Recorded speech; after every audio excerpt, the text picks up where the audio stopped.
Video like करके आगे share जरूर कर देना। आयशा पे जा रही है, यानी कि हजरत कलीम की शान ये है कि वो दूर जाकर किताब ले और यहाँ किताब जो है मुस्तफा जाने रहमत जहां जहां हो वहां वहां पहुंचे। ये हबीब की शान है। और अब अपने ज़ौक़ के मुताबिक कहूं, मूसा अलैहिस्सलाम ने भी 2 शहरों में अपनी जिंदगी बिताई। एक हिजरत से पहले मिस्र में और हिजरत के बाद शाम में। लेकिन तौरात की बात सूरतें शामी नहीं हुई और बात सूरतें मिस्री नहीं हुई। हजरत मूसा की यहां भी हिजरत है, हिजरत से पहले हिजरत के बाद।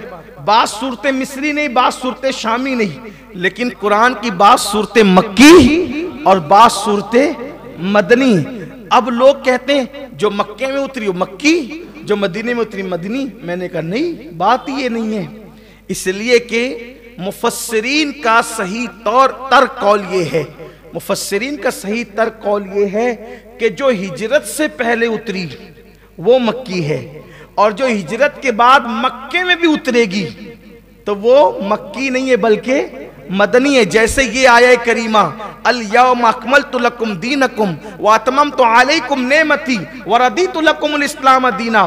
तमाम मुफस्सिरीन का इत्तेफाक है, इब्ने अब्बास से लेकर साहिब नईमी तक, कि ये आयत करीमा हज्जतुल वदा के मौके पर जो है मैदान अरफात में उतरी है।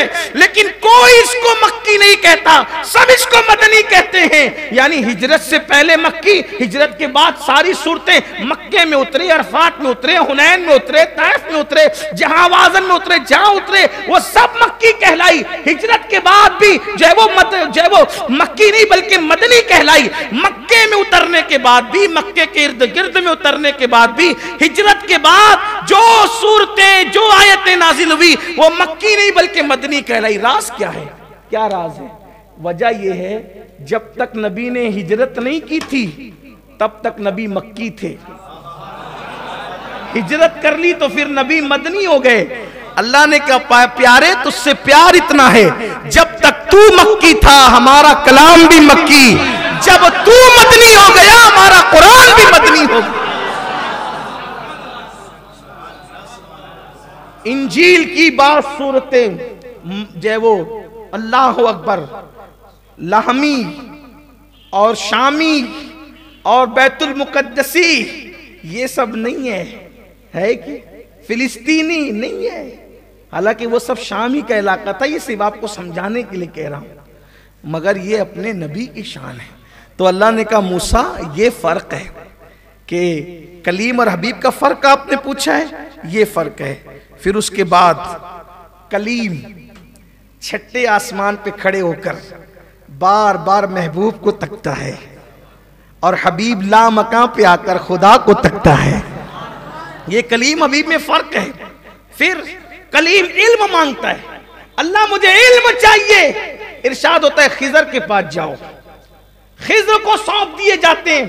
कलीम ने इल्म मांगा तो खिजर को सौंप दिए गए और महबूब से कहलवाया जाता है रब्बी जिदनी इल्मा, मेरे इल्म में ज्यादती कर। कलीम इल्म मांगते तो खिजर को सौंपते हैं और खिजर के पास भेजते हैं। हबीब इल्म मांगते हैं तो रहमान अल्लमल कुरान का मुज्दा सुनाते हैं और कहते हैं मेरे पास आता कि मैं तुझे वो सब कुछ अता कर दूं जो तू नहीं जानता था। ये है अपने हबीब अलैहिस्सलाम की शान। फिर कहा, कलीम कहता है रब्बिश रहली सदरी, खुद कहता है मेरा सीना कुशादा कर। हबीब के लिए हम खुद कहते हैं अलम नशरह लका सदरक।